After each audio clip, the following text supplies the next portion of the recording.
সামান্য বক্তব্য রাখা হলো রাম নারায়ণ নারায়ণ রাম।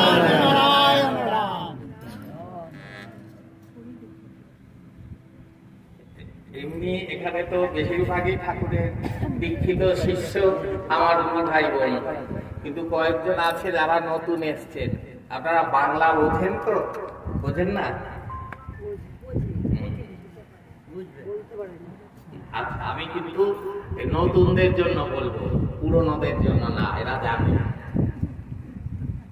আচ্ছা,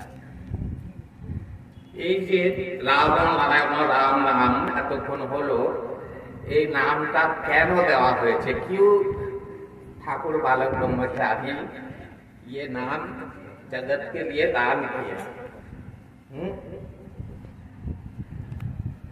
सत्य युग में था, नाम था, त्रेता में था, द्वापर में था, कलयुग में महाप्रभु आए, हरे कृष्ण नाम दिए, तो फिर से एक ही युग में फिर से क्यों और एक नाम देने का जरूरत पड़ गया? बांग्ला बोला।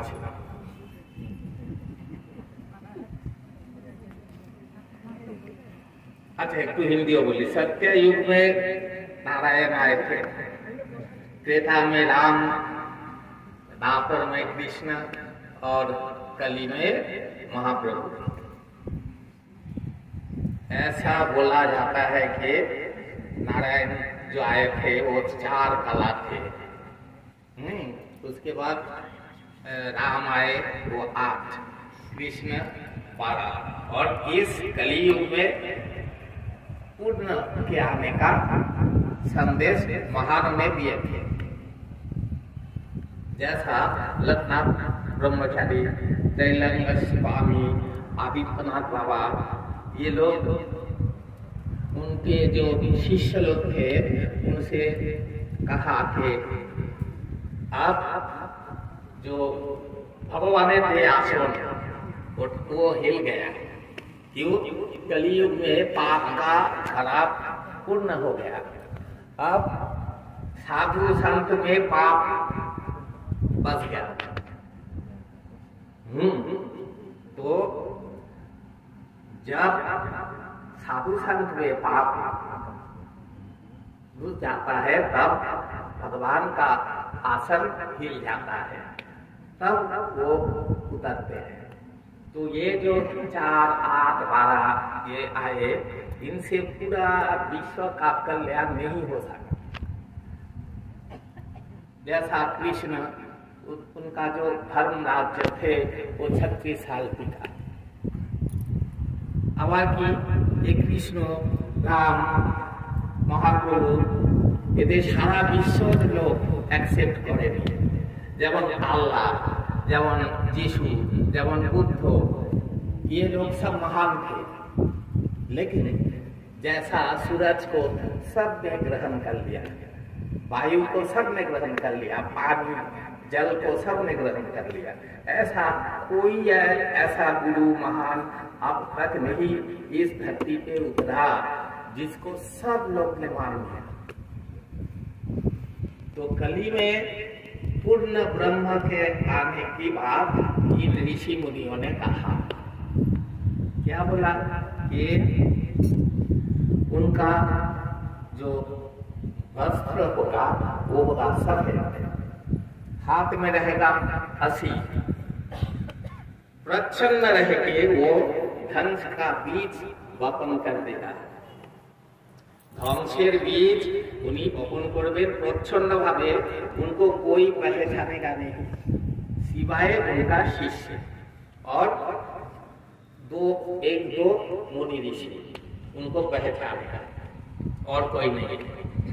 अंत में इसका मतलब ध्वंस का बीज वपन करने के बाद एक गैप होगा, उसके बाद अंत में पूरे विश्व में एक प्रलय संगठित करके शांति स्थापन करके सच्चिदानंद स्वयं भगवान रूप में वो प्रकट हो।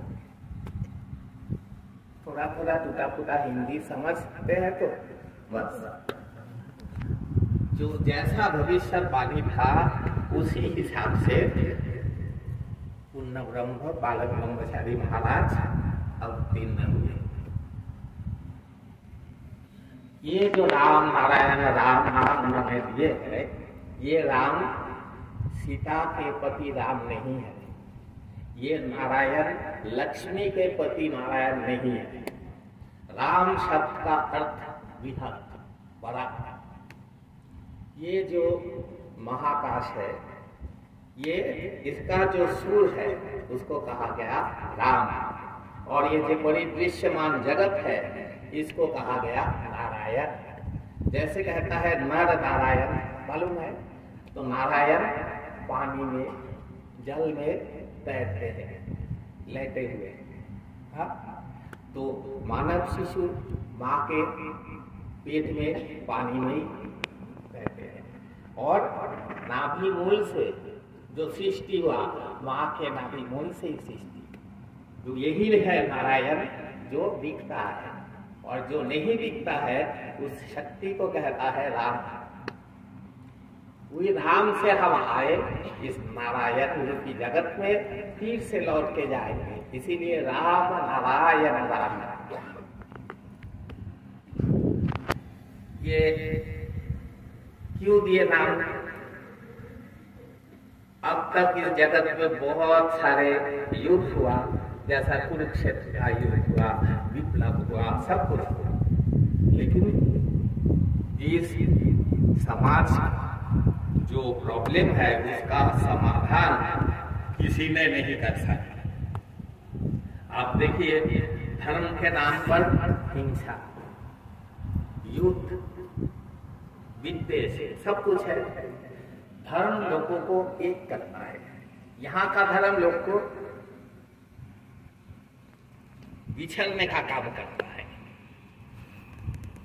तो ये जो राम नारायण राम है, विश्व का जितना सारे वस्तु है, एक ग्रह नक्षत्र, गैलेक्सी जो भी है, सब का एक सूर होता है, सबसे एक सूर निकलता है। वो सब सूर को मिला के उसका निर्यास, उसका चीज निकाल के ये राम नारायण राम शब्द में भर दिया। इस नाम का जपन करने से क्या होगा? इस सब का स्मरण होगा। ये जो है सूरज है, चंद्रमा है, ग्रह नक्षत्र जितने हैं, सब क्यों है? इस सृष्टि को आगे ले जाने के लिए, रक्षा करने के लिए।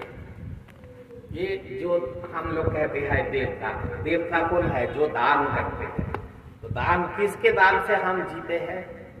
काली, दुर्गा, शिव, कृष्ण, राम, इनके दान से हम जीते नहीं हैं।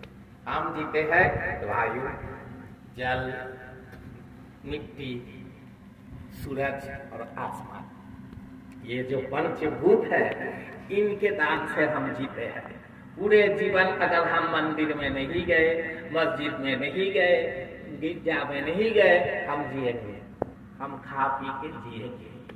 लेकिन अगर ये लोग इनका कर्म बंद कर देंगे तो हम जी पाएंगे नहीं। तो हम लोगों का जो इनके प्रति जो कृतज्ञता रहने का है वो नहीं है। जिसके बारे में हम लोगों को प्रत्यक्ष उपलब्धि नहीं है, उनके पीछे हम दौड़ते हैं। लेकिन रोज जिसके दान से हम जीते हैं, उन लोगों के प्रति कहाँ है ग्रेटफुलनेस? कहाँ है? इसीलिए वेदज्ञ मुनियों ने सूरज के वंदना का मंत्र, वेद में काली, कृष्ण, दुर्गा, शिव इनका नाम निशान नहीं है। उसमें है पवन, उसमें है वायु, उसमें है तेज, अग्नि, इनका ही पूजा किया जा रहा था। तो इस राम नारायण राम उन सब ग्रह नक्षत्र का ऊर्जा लेके उसका जो शक्ति है वो हमारे अंदर विकसित होता है। हम जो ये जो सेल है, अणु परमाणु है, उस सब को इस ध्वनि से अगर हम भर दे तो हम सूरमय हो जाएंगे। अब ये विश्व का कल्याण ये नाम कैसे करेगा? युद्ध से डरा के, मार के, पीट के ये इसका प्रॉब्लम सॉल्व नहीं होगा। इसलिए किसका जरूरत है? विवेक का जागरण। अगर हर एक व्यक्ति ये सोचने लगा कि मैं अच्छा हो जाऊं, मैं सत्य का पकड़ कर चलेंगे, हम झूठ नहीं बोलेंगे, हम हिंसा नहीं करेंगे, हम विद्वेष नहीं करेंगे, हम मारामारी काटाकाटी ये कुछ नहीं, हम सिर्फ इस प्रकृति के पूजा करेंगे, इस प्रकृति के दान से हम जीते हैं, इनके चरणों में हम खुद को अर्पण करके हम सत्य का लेके विवेक के सुर में प्रकृति के नीति मान के हम आगे चलेंगे। तो ये कैसे होगा? इस नाम का बार बार रटने से, क्योंकि ये सब का सुर इसमें निहित है। राम नारायण राम, सबको हम बुला लिया। जैसे अगर हम बोले ये राम श्याम जदू मधु ललिता बबीता पली मिली, ये सब का नाम लेके बोलते बोलते पूरा जीवन कट जाएगा। लेकिन अगर हम बोल दे ये जन जन है, जनता है, सबका नाम ले लिया एक शब्द से, जनता। ऐसा इस विश्व का नाम एक एक करके बोलने का जरूरत नहीं, एक ही नाम राम नारायण राम सबको बता दिया, सबको बुला लिया। तो इस नाम का जब से विवेक का जागरण होगा, तब क्या ठीक है क्या भूल है वो मालूम पड़ेगा, तब सीधे रास्ते से सत्य के रास्ते में सब चल पड़ेगा। तो अब से आप दुनिया का चित्र बदल जाएगा। इसीलिए ये नाम करने के लिए कोई ऐसा आसन, ये धूप दीप फूल कुछ जरूरत नहीं। जहाँ भी हो, जैसे भी हो, लेटे हुए हो, बैठे हुए हो, चलते फिरते, हर वक्त हर कहीं भी ये नाम किया जा सकता है। जितना रटेंगे उतना अंदर से क्लीन हो जाएगा। ये जन्म जन्म का जो हम लोगों के अपराध का बोझ है वो सब ये क्लियर कर देगा। जैसे साबुन से नहाते हैं सब धूल मिट्टी निकल जाता है, ऐसे ऐसे सूर का बार बार रखने से अंदर का जो नेगेटिव ऊर्जा है वो सब जाएगा। हम जैसा वृक्ष है, वृक्ष का खाद्य क्या है?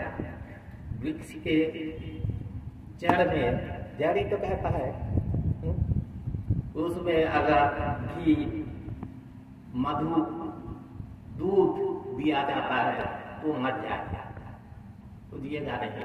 उसके लिए वो गोबर मल मूत्र ये सभी उनका खाना है। तो लेता है गंदगी, लेता है क्या? जिंदगी। गंदगी लेते हैं, जिंदगी देते हैं। कैसे? फूल देते हैं, फल देते हैं, ऑक्सीजन देते हैं, छाया देते हैं, है ना? तो ऐसा ही मनुष्य जीवन है। ये जो जीवन वृक्ष है, वृक्ष एक जगह पर अटल है और आलोक के दिशा में बढ़ते हैं। तो जीवन कैसा है हमारा?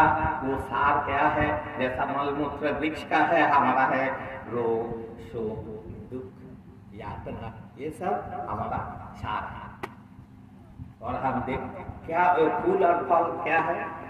ये जो विवेक है वो फूल बनकर फूट जाते हैं और फल है विचार ज्ञान।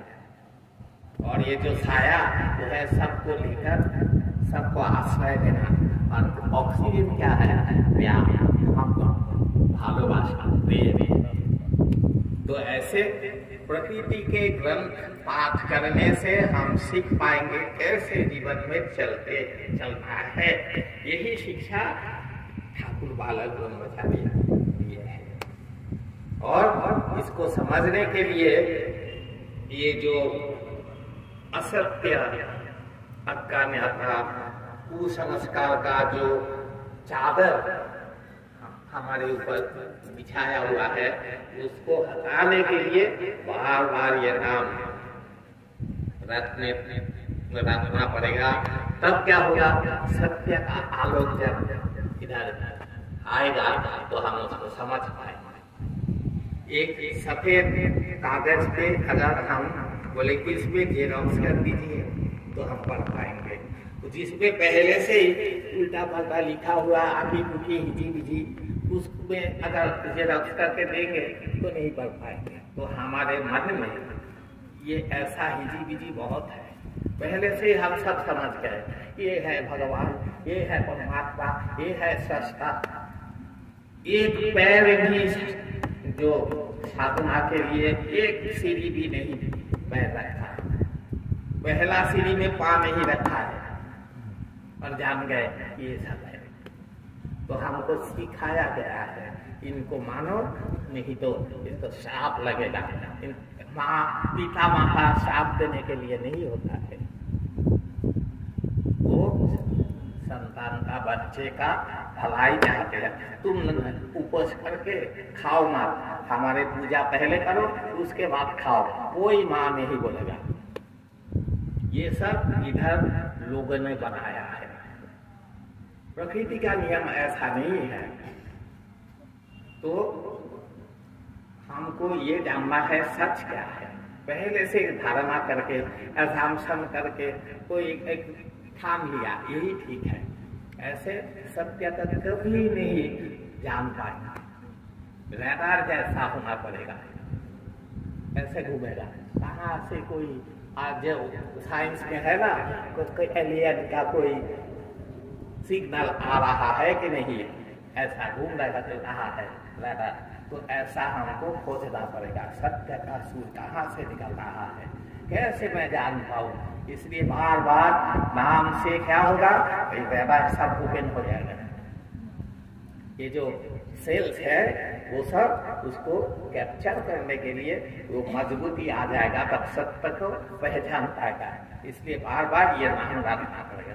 कोई पूजा का जरूरत नहीं, कोई आसन ये प्राणायाम फूस-फास कुछ नहीं, सिर्फ राम नारायण राम राम नारायण राम राम नारायण राम, ये बोलते बोलते बोलते जैसे ABCDEFG 1 2 3 4 ऐसे बोलते बोलते आ का बोलते बोलते पूरा विश्व का सब पुस्तक पढ़ लेते हैं। ए का माने क्या है, बी का माने क्या है, कोई नहीं बोल पाएगा, लेकिन वो सब मिला के एक माने भी करता है। ऐसा रा का माने क्या, म का माने क्या, ना का माने क्या, रा म ना रा, ये सब जानने का जरूरत नहीं, सिर्फ रा तो 1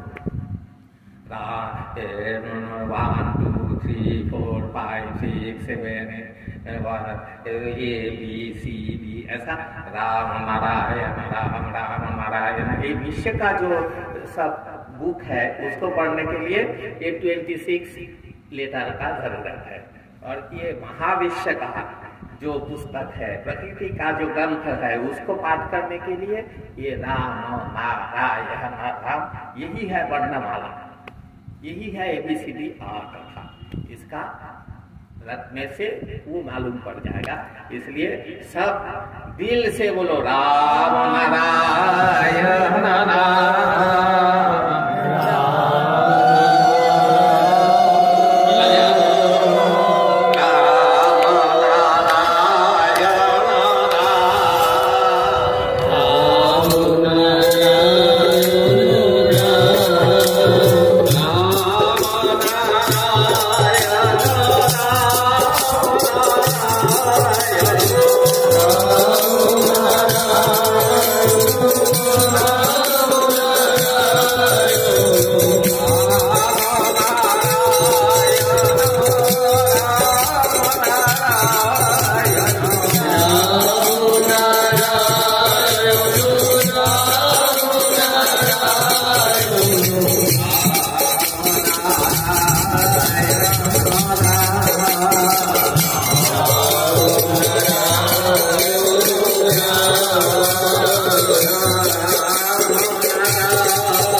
আকাশ বাতাস গগন ভেদ করে চিৎকার